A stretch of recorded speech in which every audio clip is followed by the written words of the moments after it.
On a fateful day in 1979, Pam Reynolds' life was about to take a dramatic turn, one that would challenge the conventional understanding of life and death.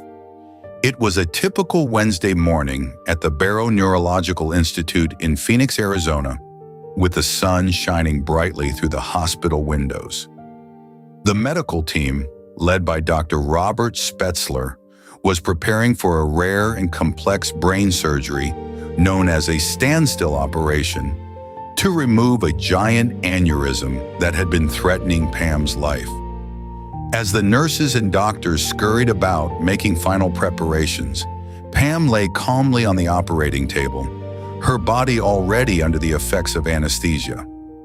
The date was May 24, 1979, and the atmosphere in the operating room was tense yet focused. The medical team was well aware of the risks involved in this procedure, which required Pam's body temperature to be lowered to a chilling 60 degrees Celsius, her heart to be stopped, and her brain waves to be flattened to a flatline state.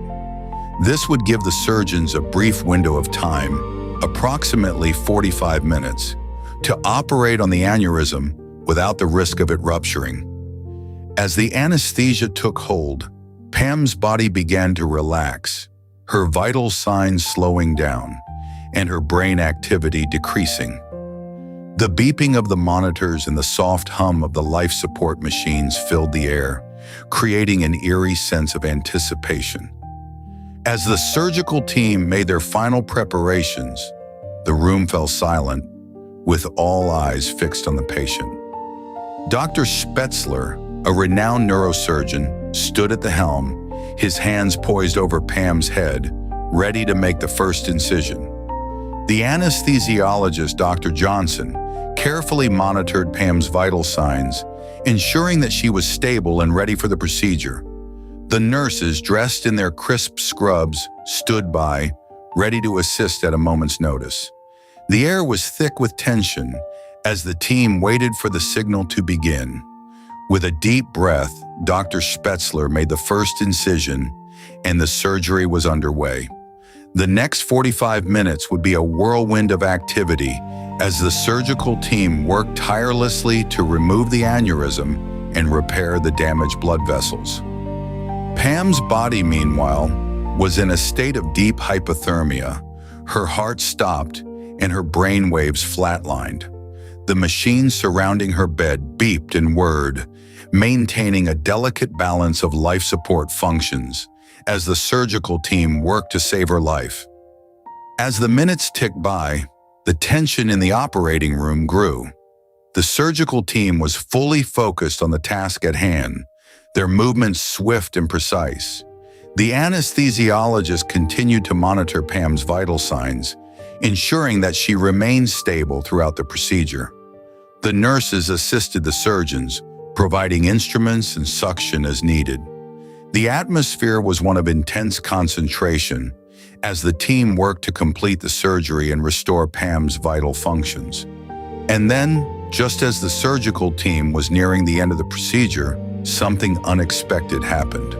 Pam's body, which had been still and unresponsive for nearly an hour, began to show signs of... what? Was it life? Was it something more? The monitors surrounding her bed began to beep erratically, and the surgical team exchanged nervous glances. What was happening to Pam Reynolds, and what would be the outcome of this extraordinary surgery? As the team held their collective breath, Pam's body began to stir, and the room fell silent, awaiting the next moment, the next breath, and the next heartbeat. But what happened next would change everything and challenge the conventional understanding of life and death forever. As her body lay still on the operating table, Pam Reynolds embarked on a journey that would take her to the very threshold of the afterlife, where she encountered a realm both fascinating and unsettling. According to her own account, she experienced an out-of-body sensation, feeling as though she was floating above her physical form, watching the medical team work to save her life. I felt like I was in a tunnel, and at the end of the tunnel, I saw a light, she reported.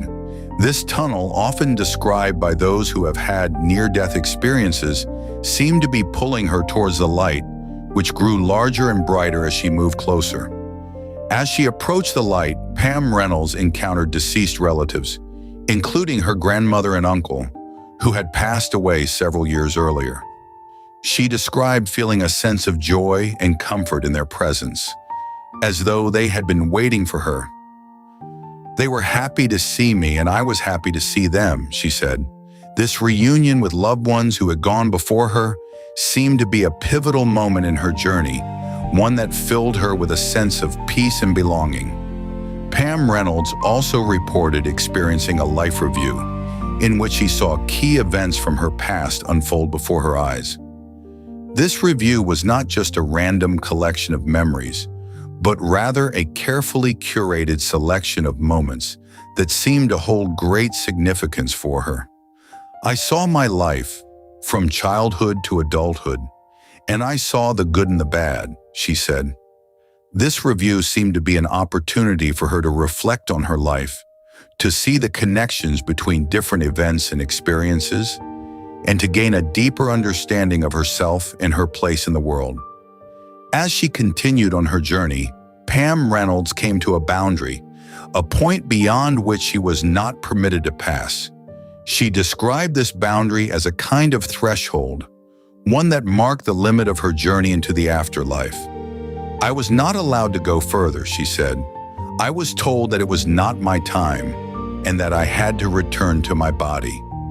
This boundary seemed to be a clear indication that her journey was not yet over, that she still had a role to play in the world of the living.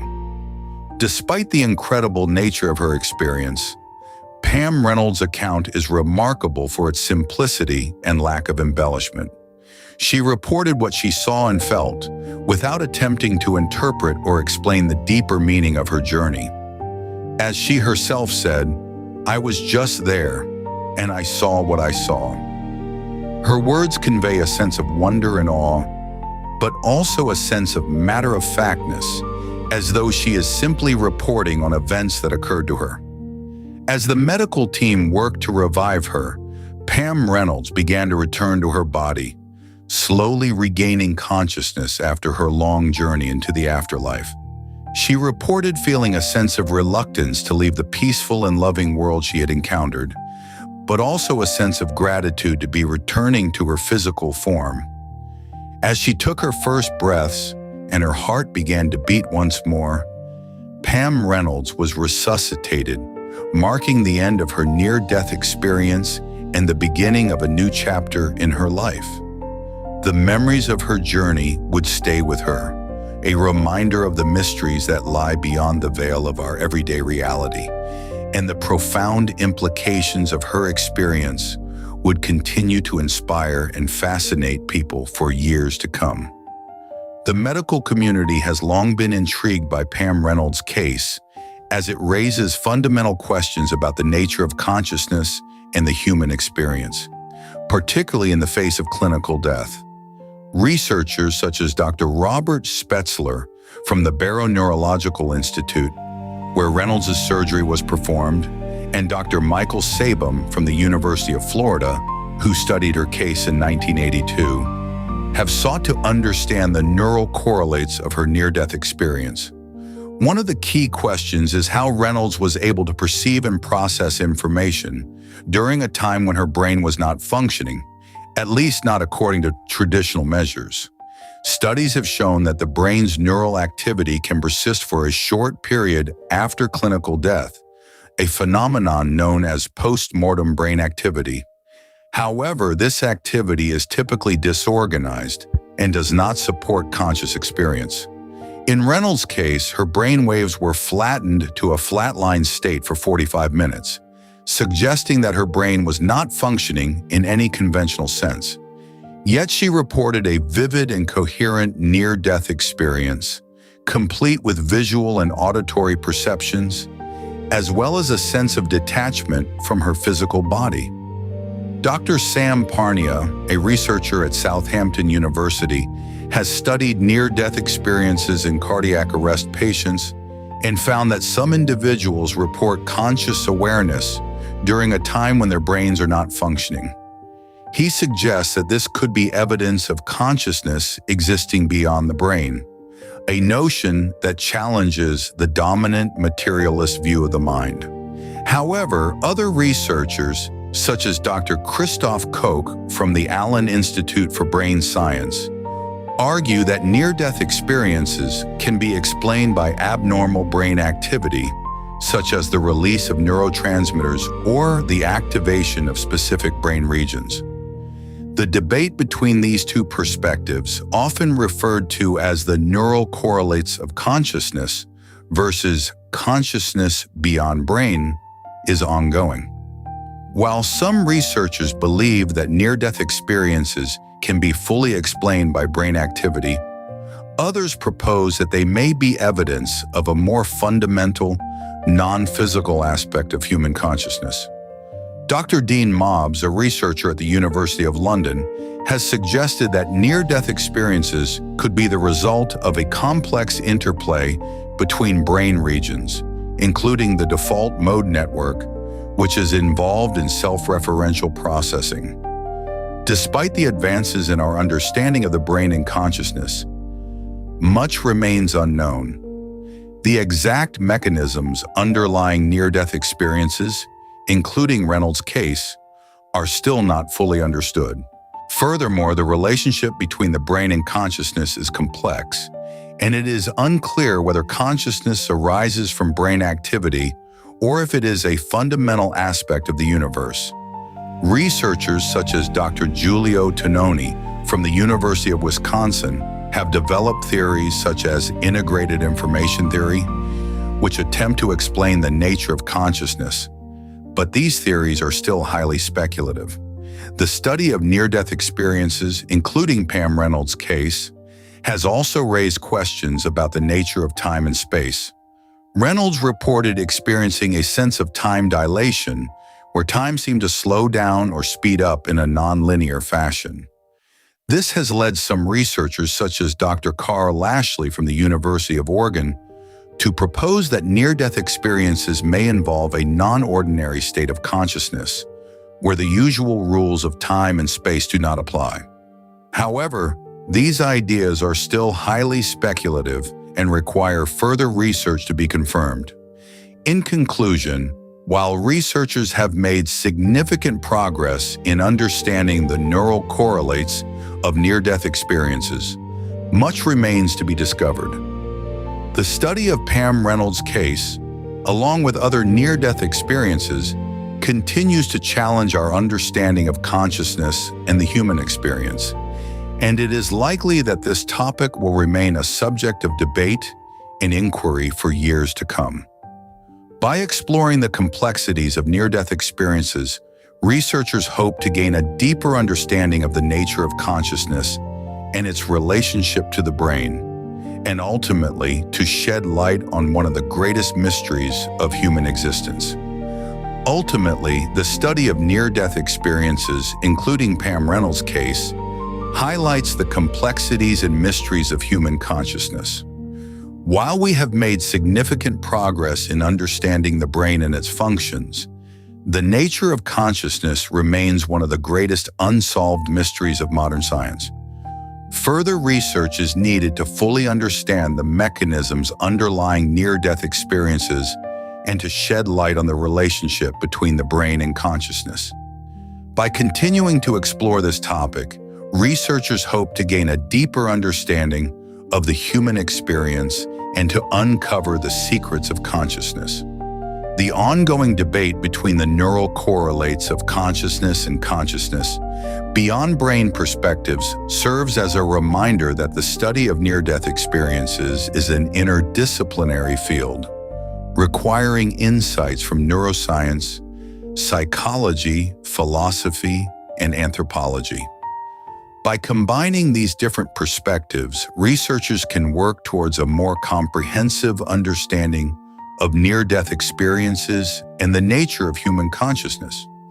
As we continue to explore this topic, we may uncover new insights into the human experience and the mysteries that lie beyond the veil of our everyday reality. In the end, the study of Pam Reynolds' near-death experience serves as a powerful reminder of the complexities and mysteries of human consciousness. While we have made significant progress in understanding the brain and its functions, the nature of consciousness remains one of the greatest unsolved mysteries of modern science. By continuing to explore this topic, researchers hope to gain a deeper understanding of the human experience and to shed light on the relationship between the brain and consciousness. As we move forward, it is likely that the study of near-death experiences will remain a vital and fascinating area of research, one that has the potential to revolutionize our understanding of human consciousness and the nature of reality itself. The implications of Pam Reynolds' near-death experience are profound, with potential insights into the relationship between the brain and the mind, and the possibility of an afterlife. From a philosophical perspective, her experience challenges our conventional understanding of the nature of reality and consciousness. Dr. Michael Sabam, a researcher who studied Pam's case, notes that her experience suggests that consciousness may be more than just a product of brain activity, but rather a fundamental aspect of the universe. This idea is supported by other researchers, such as Dr. Robert Spetzler, who performed the Standstill operation on Pam, and has said that the fact that Pam was able to have a conscious experience during a time when her brain was not functioning suggests that there may be more to consciousness than we currently understand. The fear of death is a fundamental aspect of the human experience, and Pam's near-death experience offers a unique perspective on this universal fear.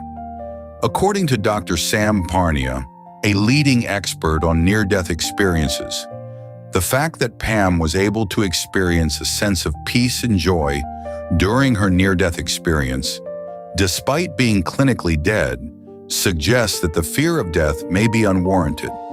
This idea is echoed by Pam herself, who has said that, "My experience took away my fear of death and gave me a newfound appreciation for life." However, not all researchers are convinced that near-death experiences are evidence of an afterlife. Dr. Chris French, a psychologist who has studied near-death experiences, notes that, while Pam's experience is certainly intriguing, it can be explained by natural causes such as changes in brain chemistry and oxygen deprivation. Despite these skeptical perspectives, Pam's experience has had a profound impact on the way we think about death and the afterlife. According to Dr. Jeffrey Long, a researcher who has studied near-death experiences, Pam's experience is just one of many that suggests that there may be more to life than what we can see and touch. This idea is supported by other researchers, such as Dr. Pim van Lommel, who has said that near-death experiences like Pam's offer a glimpse into a realm that lies beyond our everyday reality and suggests that the mind may be more than just a product of the brain. As we consider the implications of Pam's experience, we are forced to confront our own mortality and to ask fundamental questions about the nature of existence. What happens when we die? Is there an afterlife? Do we have a soul? As we ponder these questions, we are invited to reflect on our own values and priorities. According to Dr. Raymond Moody, a researcher who has studied near-death experiences, Pam's experience suggests that life is precious and that we should make the most of the time we have. This idea is echoed by Pam herself, who has said that, "My experience taught me to appreciate the beauty of life and to live each day to the fullest." As we consider the implications of Pam's experience, we are reminded that life is a gift and that we should cherish every moment. We are also reminded that the mystery of death is still just that, a mystery. And it is in this mystery that we find the beauty and complexity of human existence. As we reflect on Pam's experience, we are forced to confront our own fear of death and to ask ourselves what we believe happens when we die. Do we believe in an afterlife, or do we think that death is the end? Whatever our beliefs, Pam's experience invites us to ponder the mysteries that lie beyond the veil of our everyday reality. And as we do, we may find that our fears and anxieties begin to fade, replaced by a sense of wonder and awe at the complexity and beauty of human existence. Ultimately, Pam's experience is a reminder that life is a precious gift and that we should cherish every moment. As we go about our daily lives, we would do well to remember the wisdom of Pam's experience and to live each day with intention, purpose, and gratitude. By doing so, we may find that our lives are filled with meaning, purpose, and joy, and that the fear of death becomes a distant memory. Pam Reynolds' story has inspired countless people to reflect on their own mortality and the meaning of life, inviting us to ponder the mysteries that lie beyond the veil of our everyday reality. As we delve deeper into the intricacies of her near-death experience, we begin to realize that the implications of her story extend far beyond the realm of personal anecdote, beckoning us to confront the most fundamental questions about the human condition. What happens when we die? Is consciousness an emergent property of the brain, or does it transcend the physical realm? Can we truly know what lies beyond the threshold of death, or are we forever bound by the limitations of our mortal coil? As we sit with these questions, we are drawn into a vast and uncharted landscape, where the certainties of science and the mysteries of the unknown converge. Pam Reynolds' experience, with its vivid descriptions of an out-of-body journey and an encounter with a realm beyond our own, challenges our conventional understanding of the relationship between the brain and the mind. If, as her case suggests, consciousness can persist even in the absence of brain activity, what does this say about the nature of reality itself? Does it imply that there are aspects of our existence that lie beyond the reach of empirical observation? That there are dimensions of human experience that cannot be reduced to purely physical explanations? The more we explore Pam Reynolds' story, the more we are struck by the realization that her near-death experience is not just a personal narrative, but a doorway into a much larger conversation about the human condition. It invites us to consider the possibility that our lives are not solely defined by the physical world, that there may be more to our existence than the fleeting moments of consciousness that we experience in our daily lives. This, in turn, raises profound questions about the meaning and purpose of our lives, and whether our individual experiences are part of a larger, more complex tapestry that transcends the boundaries of space and time.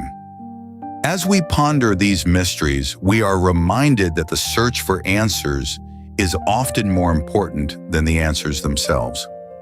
The fact that Pam Reynolds' story has inspired so many people to reflect on their own mortality and the meaning of life is a testament to the human desire to explore, to seek, and to understand. It is a reminder that even in the face of uncertainty and doubt, we are drawn to the unknown, and that the greatest mysteries of all are often the ones that lie closest to our own hearts. And so, as we sit with the questions and the wonder that Pam Reynolds' story evokes, we are left to ponder the greatest mystery of all: what lies beyond the threshold of our everyday reality? And what does it mean to be human in the face of the unknown? In the end, it is not the answers that we find that are most important, but the questions themselves and the journey that they inspire us to undertake. Pam Reynolds' story is a powerful reminder that the search for meaning and purpose is a lifelong journey, one that requires us to be open, to be curious, and to be willing to confront the unknown with courage and humility. As we reflect on her experience and the implications that it holds for our understanding of the human condition, we are invited to embark on a journey of our own, one that will take us to the very edges of our understanding and beyond. And it is there, in the mystery and the wonder of the unknown, that we may discover the greatest truth of all, that the meaning of life is not something that we find, but something that we create in the depths of our own hearts and in the silence of our own souls.